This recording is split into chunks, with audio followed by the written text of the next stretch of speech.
Хочешь знать, как сгенерировать изображение известного человека? У меня есть для вас простое и эффективное решение. Если вы уже пробовали просить нейросеть сгенерировать известного человека, Илона Маска, например, то знаете, что большинство нейросетей считают это нарушением прав и, к сожалению, отклоняют генерацию. Вот решение. Заходим на сайт Riff AI. Абсолютно бесплатно. Не нужна регистрация. Генерация сверхбыстрая. И на выходе получаем фотореалистичное изображение. Без цензуры на генерацию известных личностей.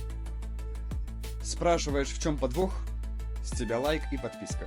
Вот в чем. Считается, что эта нейросеть одна из лучших, если не лучшая, в способности передать атмосферу города. Посмотрите, какой обаятельный джентльмен у меня получился. Наш слоняра. Шикарный инструмент, всем советую. Если этого мало, то в описании моего профиля ты найдешь еще больше полезных нейросетей для решения любых задач. Пиши комментарий, чтобы поддержать выход новых видео. Я стараюсь для вас. Чао!